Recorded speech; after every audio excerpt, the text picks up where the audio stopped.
All right, we're live. We're live. Welcome everyone to The Turn, a fantasy football podcast.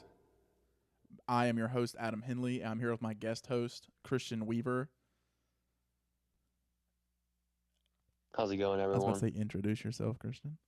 I really wish that we had the opportunity to record the draft because it was absolute scenes the entire time.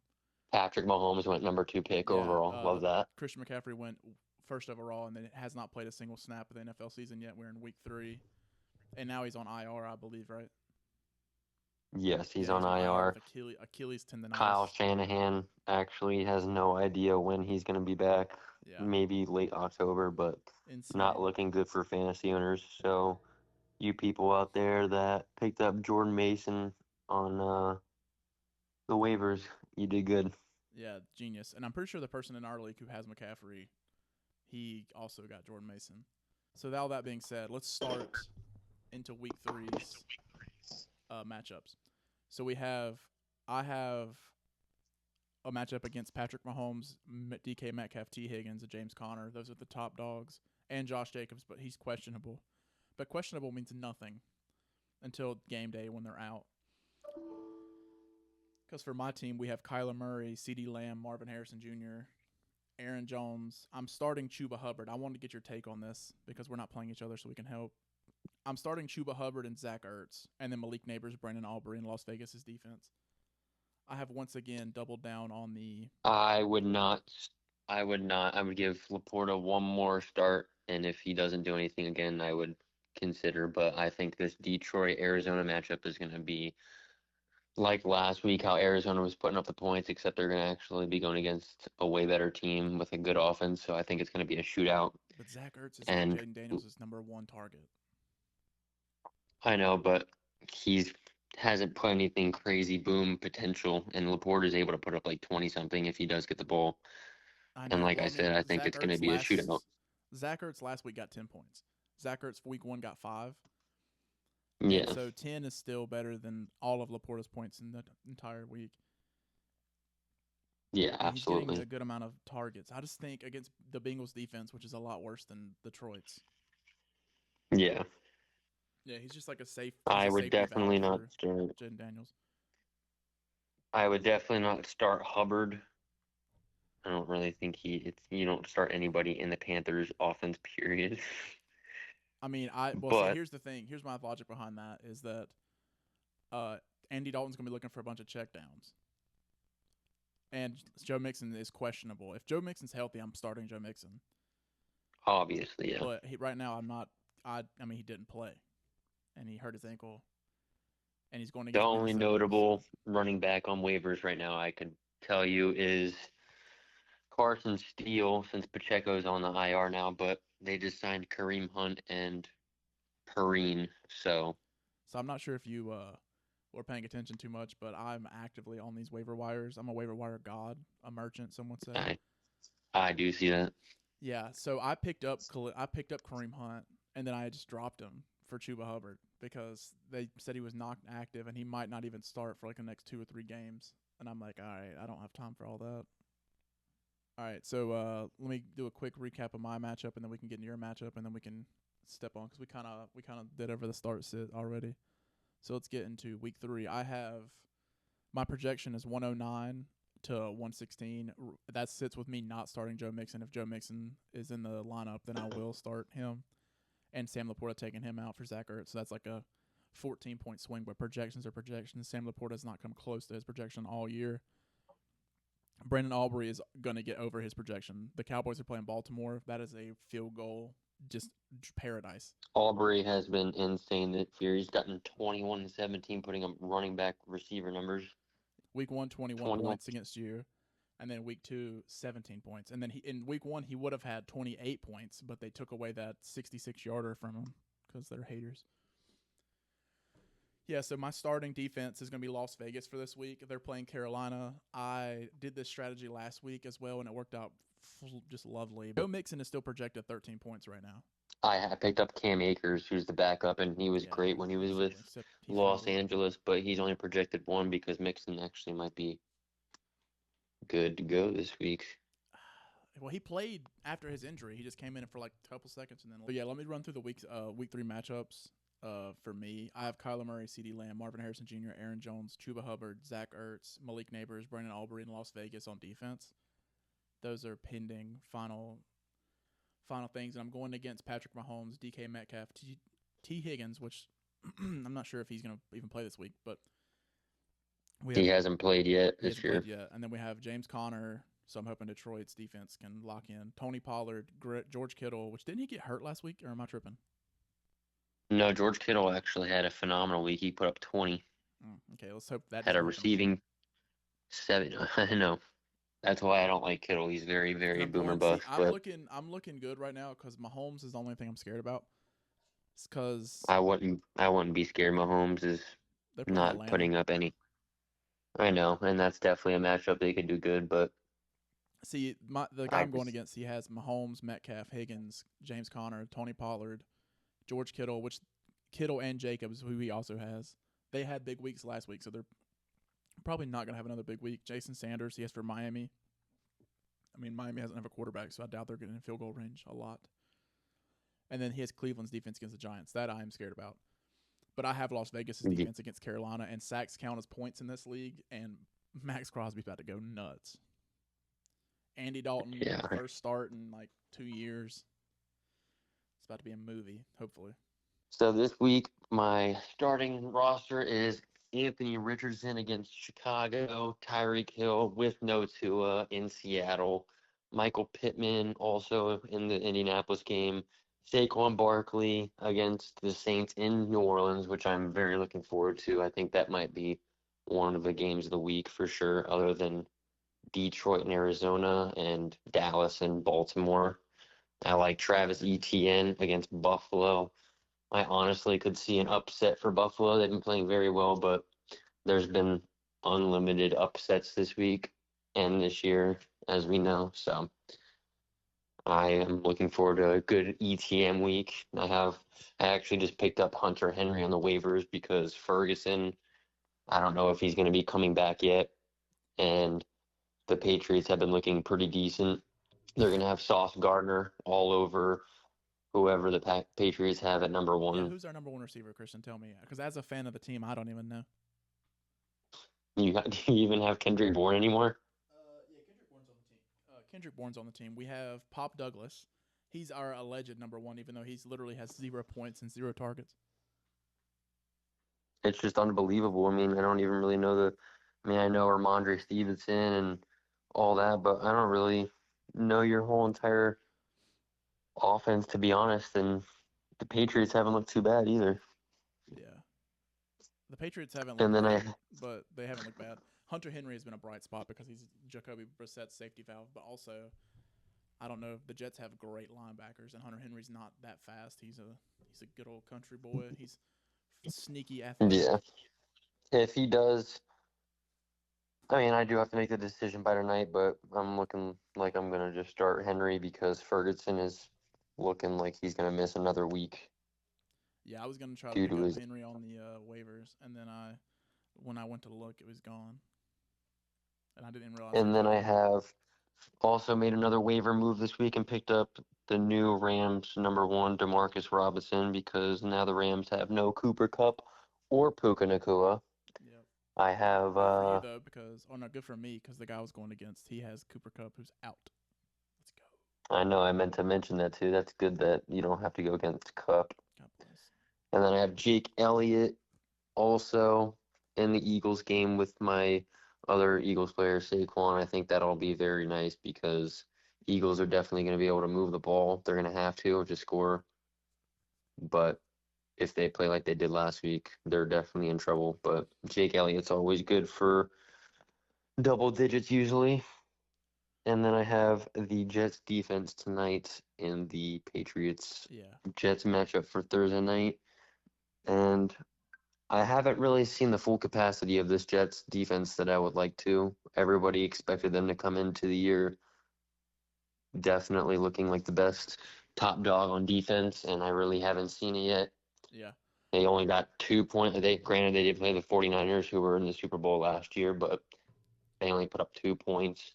And then Tennessee, they did get double digits with 11, but no one's really expecting anything out of Will Levis, and I was expecting a lot more of some turnovers. But with a divisional matchup tonight at home in New York, I think the Jets definitely have something to prove now.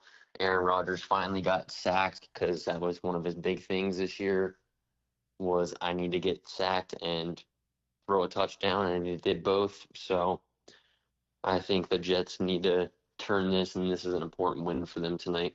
Yeah, this I'm gonna let you know right now as a Patriots fan and a person who just watches all these divisional games in my division. It's the Jets have no pass rush, and the Patriots have no offensive line, so that'll be a real battle of attrition. I don't think Jacoby Brissett's gonna be able to throw the ball, and he does lay up a lot of what's the word, ducks. He puts a lot of medicine balls in the air, so I think that if we're dumb enough to throw the ball outside of the numbers, the Jets defense will have at least one pick six. Do you guys think you'll start May at all this year? God, I hope so.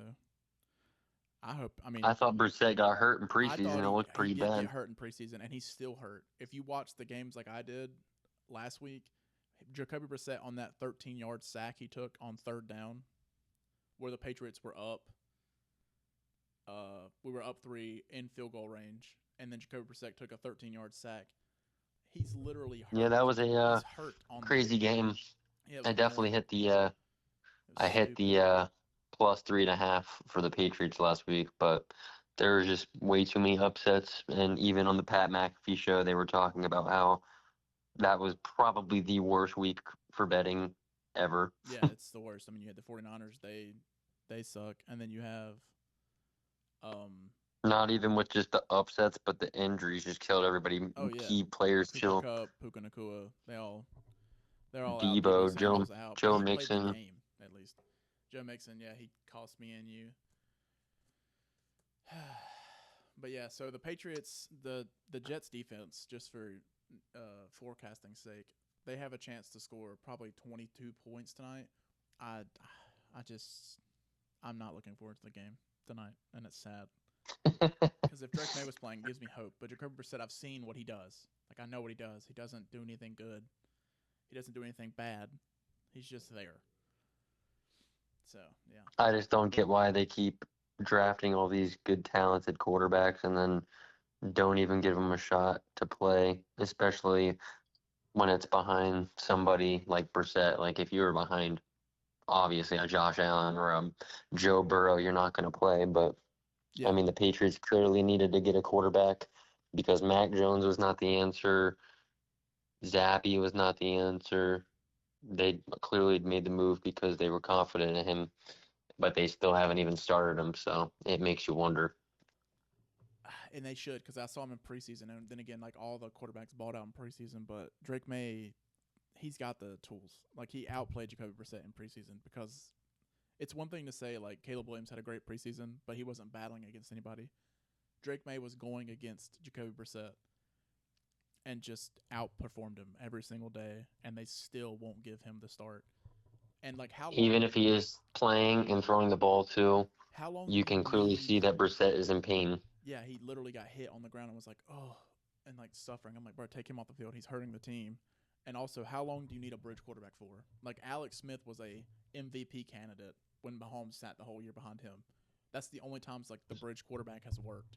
We just keep seeing all these wasted talents of Johnny Manziel, Baker Mayfield, Bryce Young, Caleb Williams. I mean, I'm not impressed by Caleb Williams' play at all this year. Bryce Young, I think, is very talented. He's just on a terrible offense.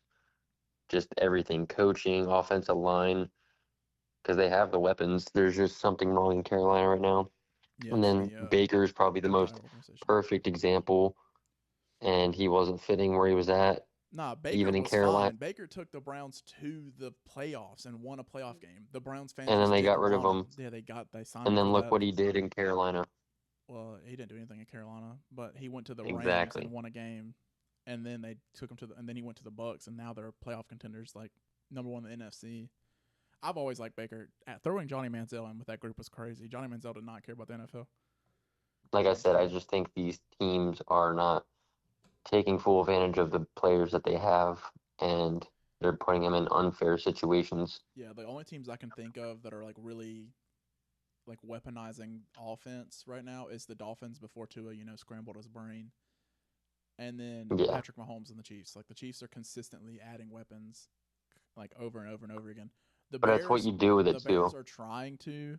They're just not doing it. Caleb Williams' play is not up there, but once Caleb Williams, and I think Keenan Allen is a big part of that because Keenan Allen was like his number one go to. I watched Hard He got Knocks. hurt too. Yeah, Keenan Allen hurt, hasn't played a single game yet. That's like Caleb And I Williams' have number D one target. I have DJ Moore in one of my other leagues, and he doesn't do anything either. And I was looking forward to that Caleb Williams and DJ Moore duo. So, like Yeah. I said, these guys are just Well, that's what being put in happens unfair. when you have three receivers. Two of them are like veterans who are good, and then you have one rookie who can become good. And then the one of the top dog gets hurt. Then all the coverage shifts to that second one, and then you just have that rookie by himself on an island. So Yep. And I think with your Patrick Mahomes matchup that you have to go against this week, everybody's worried about no Pacheco, and they're going to have no run game. I mean, they picked up Kareem Hunt, which is a big pickup, and I still think that Perrine from the Bengals was a good pickup too, and a good Perine. addition to their team. But honestly, I think this is just going to force the Chiefs to pass more, which is actually not good for other teams because Patrick Mahomes throwing is at their finest. But I feel like they've really been capitalizing on running the ball a lot lately, and now they're going to be going back to throwing to Kelsey. I mean, I have Kelsey in one of my other leagues too, and seeing him get 1 point last week is just disgraceful. So I think He's they're going to good. start Yeah. using Rice, and they have Juju. They just got Juju back again. Yeah. He doesn't get any This receptions. I was just about to say this. This is about to be a sneaky big Juju week because I don't think Kelsey's gonna. They're not really trying to use Kelsey until they get to the playoffs because they know they're good enough to just get to the playoffs off Mahomes alone and their defense. They're gonna wait to use Kelsey till the end, and they're gonna use Rashi Rice until he gets arrested again, and then. This is going to be a good Juju week because the defense is going to shift over to Rashi, even though it doesn't matter. He's going to get open. But Well, Juju will don't forget be. about Xavier Worthy either. Yeah, but they don't Speed really. demon. I mean, yeah, but like the way they used him week one is not the way they tried to use him week two, and it did not work in week two. Like week one, it was out of the backfield. It was like speed option type stuff. Like getting him the ball as soon as the ball snapped, getting him the ball ASAP, and then letting him run. That will be successful if they do that, like a Jameson Williams in Detroit. If they try to throw it to him down the field, like he's got speed, but corners got speed too. Like he might be a little bit faster than them, but he has to be faster than them, and then the ball has to be there at the perfect time, and the corner has to be just completely gassed and no safety help. Like there's He's a lot of also stuff for him to get he's also successful like down the field. 160 pounds, so one hit and he's done. Yeah, but he's so fast, he's probably not going to get hit, and you get down just like Amon St. Brown does in the I first still round. love that video of Xavier Worthy in training camp, and they knew exactly what they were doing. And he went and he just got thrown across the field like a rag doll. Yeah, I mean, I don't think Xavier Worthy will be a good receiving receiver. He's gonna be like a Debo kind of guy, but like Debo's a unit, and Xavier Worthy's just gonna be a running back, basically at the wide receiver position, kind of like Jameson Williams. But Jameson Williams has really grown more into an actual receiving role. But yeah, I don't know. I feel like Juju Smith-Schuster is gonna have like 12, 13 points this week. Better than nothing. He's always been a great number two guy. He was never that main guy, but when he was with Antonio Brown, he was a great number two guy. He was trash in New England. I'll tell you that for free. Yeah, no, they didn't even use him. He was so miserable there too, you could just tell. Yeah, And then he already because he won a couldn't do his ring little with Kansas City. ticky-tocks. He already won a ring in Kansas City, and he actually made one of the big plays in the Super Bowl, win the Super Bowl as well against the Eagles. All right, So he's definitely got that potential. let's move this joker along. So, are there any more waiver wire pickups you want to talk about? I'm interested in Carson Steele, but I just don't know if he's going to be the actual guy It's for it. like I said, I think all these waiver pickups, it's not like a, oh my God, McCaffrey's hurt, let's go pick up the next guy. The Chiefs were never a running team, and now they are because they actually have a running back for once. That's good. They did. But now he's on the IR, so I think, like I said, this is just going to force them to pass the ball more, which is dangerous because Mahomes passing is the best quarterback ever. But we haven't really been able to see it because he's getting, 13, 14 points a week in fantasy. Last year, he wasn't even a top five fantasy quarterback. So they're not even relying. They just win games because they're just a well-coached team, See, and they can I get have the. a sneaky waiver wire pickup I'm looking forward that'll go through Saturday hopefully, and that'll be huge if I can get that. There's so many I just receivers don't in want to our talk about it league, right but now because you have a better number on the waiver wire than I do. I'm not really looking for any picks. I mean, I got my quarterback. I got faith in Richardson. I love him, but last week was just an unlucky break against the Packers. But I think they get it together this week at home, Indianapolis against the Bears, and then Tyreek Hill. Oh I no, mean, you can't. I have a better thing than you do. So I'm trying to get You, Javonte Williams. I did have him. I cut him. Yeah, I know you cut him, and I'm trying to pick him up. Yeah, I just don't. I thought he was going to do the same thing. I thought with Bo Nix, nice and fresh out of college, they were going to get back to the run game. I remember when Javonte Williams was amazing in Denver. I think his rookie year, tore his ACL, never the same again. Yeah, I'm only going for him for this week because Joe Mixon's out. If Joe Mixon wasn't hurt, I would not care about these running backs. But you gotta do what you gotta do. There's, like I said, Next there's time you no cut running back. somebody, let a brother know before you cut them. Because if it's a person I might want to pick up, I'll just trade you one of the players I want to cut, and then you can just cut that person. We're not Well, trying to. who were you going to cut? I'm gonna cut Lad McConkey for Yeah, he hasn't done Javonte. anything either. It's so weird. Well, I I mean, he mean, had like a I good week said, 1, then good week 2, and then he had like a mediocre week 2. But they just ran the ball against Carolina. I just was expecting a little different intake from the Chargers this year. I mean, I know Jim Harbaugh, that he's the running rock kind of guy, and that's how he was at Michigan too. But I thought even Gus Edwards was going to be their guy.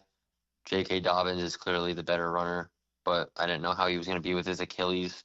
But he's been playing amazing. J.K. Dobbins is actually like top 3 fantasy running back right now, other than Kamara and James Cook. I think one of the greatest things we did get to see last week. I'm kind of trying to switch this conversation to positives because this NFL season has honestly been very negative with injuries. Probably I mean, there's always bad injuries, but this is like the This is terrible. fastest, especially with key players. Like I said, A.J. Brown, Tua, Keenan Allen, Deebo Samuel, Christian McCaffrey, McCaffrey. number 1 pick in all of drafts. So it's just killing you. But I think one positive we can take away is it was a beautiful sight to see Kyler Murray back to his normal self with Marvin Harrison Yeah, that was lit. and I don't like that and Harrison. everybody. He only got 4 targets, but he scored on 2 of them, which is Oh, good. he put up the Randy Moss Thanksgiving game, dude. It was That's nuts. great and all. But like, I want to see more targets to my boy because like, if he doesn't score those 2 touchdowns that week, he turns from a 29-point week to like a 8-point week. It's just crazy. Adam Schefter just tweeted all the inactives for that Niners Rams game. Actually, you're right. George Kittle is on the injury list. I don't know why he's not questionable in fantasy. Yeah, it's like one of my buddies is a 49ers fan. He went to the game last week and he said that Kittle got hurt, and so when I saw him That's why I'm completely healthy, I starting. was confused. I picked up that Juan Jennings. Jawan, I mean, yeah, Brandon Ayuk's definitely getting the rock this week, but but will he be able to catch the rock? Is the question. do you like Demarcus Robinson better or Jennings? Ah, Jawan Jennings. I Because I just don't mean, trust. Robinson's Stafford's only guy too. Yeah, I know, but Ayuk is the number 1. We'll take the coverage away. Excuse me. Ayuk is the number 1. He'll take the coverage away, and that leaves Jawan Jennings to be open. Also, Jawan Jennings has proven that he can do stuff in his time with the 49ers. Demarcus Robinson's this is like year 8 in the NFL, and he's never been good. I picked up Knows he's Shakir good. too for my roster just because he Yeah, I got know. I 13 and 10. noticed. Is that somebody you were wanting? Yeah. Yeah, I did pretty okay with picks. I mean, I was happy with Perrine. I have So you no picked up idea who the McLaurin running back too, is. didn't you? Who, McLaurin? Yeah, I was not expecting this year from him. I mean, Daniels is definitely playing pretty solid, better than more rookie Didn't quarterbacks you like have Caleb Lockett? Williams, number 1. Well, I did have Lockett, but he's Oh, hurt Nathan and he's not Jeffers. doing too much. It just sucks. These names that you're saying are guys that were amazing 2, 3 years ago, and now they're just getting old or injury prone. Just one final thing from you. Me questioning. So should I start Chuba Hubbard? I Chuba just Hubbard or don't Jalen see why. Warren? I just do not see why anybody would want to start anybody on the Panthers. But dude, because Andy Dalton's gonna need a safety valve, and he's gonna I throw it. think I think a sneaky pick this week. I still have the Raiders money line, but I could honestly see the Panthers being decent with Andy Dalton. See, here's what I'm banking on here. C-Dub is that Chuba Hubbard's gonna get the ball. They're gonna run it, and they're gonna throw it to him, and he's gonna get those PPR juicy points. You know, about 5 catches for like 50 yards. That's 10 points. I'll take it. And then I'm gonna have the Raiders defense, and they're gonna eat Andy Dalton alive, right? So the only time I'll get hurt is if Chuba Hubbard scores a touchdown, which I don't. And if he does it, then that's good for me. I get those points. But if Andy I Dalton don't think the Panthers have scored a touchdown this year, have they? no, but if Andy Dalton, Jesus, if Andy Dalton gets sacked 16 times, which I'm projecting because the Panthers' offensive line is not good, and Max Crosby is a dog. They have Miles Sanders though, and he's so good. You're talking to a guy who's had multiple people on his team score like 2 points or less. So like a 6-point game to me is not that bad. Unless it was like CeeDee Lamb, then I would be crying. But if Chuba Hubbard can get me like 7 points, I'll be fine. Because I know that the defense for the Raiders is going to tear up the Panthers. All right, so your top 3 picks are what for gambling? My top 3 picks. Do we want underdogs or do we want guaranteed wins? Just your top 3 bets. Don't do money line though, unless it's a close game. For spreads, I definitely like the Colts against the Bears -1.5. I like the Buccaneers -6.5 against the Broncos in Tampa Bay. And I like the the Ravens Cowboys spread is -1+1. That's a pick 'em. Niners should definitely win that game by more than 7, but I said that last week against the Vikings too, and that did not happen. They lost by like double digits. I think Chiefs always win by a field goal though. Like that's why I'm kind of interested to see because, like I said, they're gonna have to pass more with no run game. So I could see Mahomes going off for like 4 touchdowns. All right. Which would not be good for you. Let me get into mine. Yeah, that would be bad. That would be real bad. But let me get into mine. So I have the under of 38.5 tonight for this Patriots-Jets game. I feel like that's a lock. I feel like the Jets might score 24. The Patriots won't score more than 10.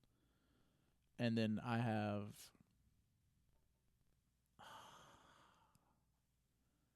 the Raiders -5 against the Panthers. I like that. And then anything against the Panthers is always a good give pick. me Chiefs -3.5 against the Falcons. Yeah, that's a dub. Lock that. That's what I was talking about, but I was like, they only usually win by a field goal. That's because they're playing good teams. They're gonna beat the Ravens by a touchdown. Yeah, should have lost. Should have been a tie game. Not should have lost it. Anyway, but yeah, that'll wrap us up today. So I have Chiefs, Raiders, and then the under for tonight. You have what were your best 3? Just to recap. My best 3 were the Buccaneers beating the Broncos, the Colts beating the Bears, and I didn't get my 3rd pick actually, but I'm going to go with the Browns against the Giants.